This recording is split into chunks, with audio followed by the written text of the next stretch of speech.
মকর রাশি 2025 সাল কেমন যাবে? প্রথমে বলি স্টুডেন্টদের কথা। স্টুডেন্টদের ক্ষেত্রে এবছরটা বেশ শুভ। লেখাপড়াতে মন বসবে এবং রেজাল্ট ভালো হবে, তবে অবশ্যই পড়াশোনা করলে, না করলে নয়। অর্থাৎ বিদ্যাক্ষেত্রে যোগটা বেশ শুভ রয়েছে।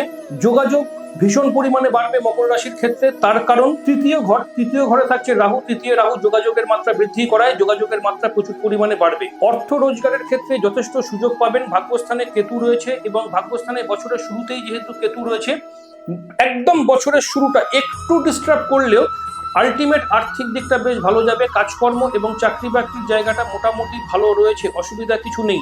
তবে শত্রু ক্ষেত্র মাঝে মধ্যে প্রবল হবে। শত্রুরা মাঝে মধ্যে ডিস্টার্ব করবে।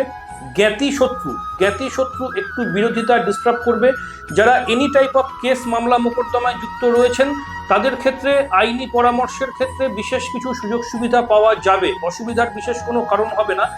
আর অর্থ সঞ্চয়ের জায়গাটা ডিলে হবে, স্লো, কারণ ধন স্থানে শনি থাকছে মকর রাশির ক্ষেত্রে। এক্ষেত্রে একটু স্লো ফল দেবে অর্থ সঞ্চয়ের ক্ষেত্র। বাদবাকি এবছরটা মোটামুটি ভালো যাবে মকর রাশির ক্ষেত্রে।